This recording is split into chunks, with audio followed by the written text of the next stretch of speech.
Extrait numéro 16 du livre Le Prophète de Khalil Gibran. Et un poète dit : Parlez-nous de la beauté. Et il répondit : Où chercherez-vous la beauté? Et comment la trouverez-vous, à moins qu'elle ne soit elle-même votre chemin et votre guide? Et comment pourrez-vous parler d'elle, si elle ne tisse elle-même vos paroles? Les affligés et les blessés disent : La beauté est bonne et douce, comme une jeune mère effarouchée de sa propre gloire, elle passe parmi nous. Et les passionnés disent : Non, la beauté est une chose de puissance et de terreur. Comme la tempête, elle secoue la terre sous nos pieds et le ciel au-dessus de nos têtes. Les fatigués et les lasses disent : La beauté est faite de doux murmures. Elle parle à notre esprit. Sa voix cède à nos silences, comme une lumière légère qui frémit, dans la peur de l'ombre.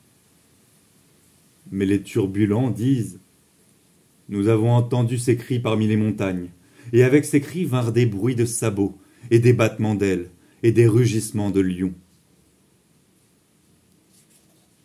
La nuit, les veilleurs de la cité disent : La beauté s'élèvera à l'est, avec l'aurore.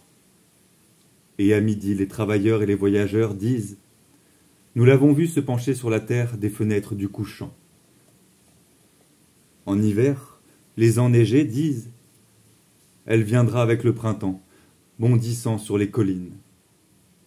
Et dans la chaleur de l'été, les moissonneurs disent : Nous l'avons vu danser avec les feuilles d'automne, et nous avons vu une poussière de neige dans ses cheveux.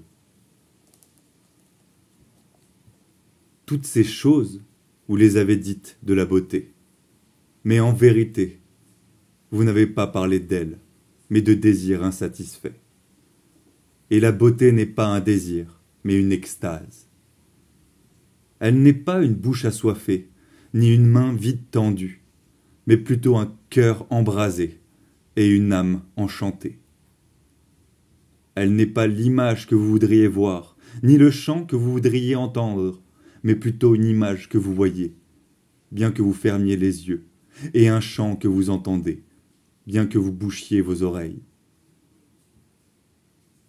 Elle n'est pas la sève sous l'écorce ridée, ni une aile attachée à une griffe, mais plutôt un jardin toujours en fleurs, et une nuée d'anges toujours en vol.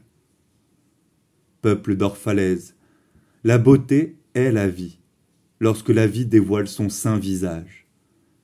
Mais vous êtes vie, et vous êtes le voile. La beauté est l'éternité, se contemplant dans un miroir. Mais vous êtes éternité, et vous êtes le miroir.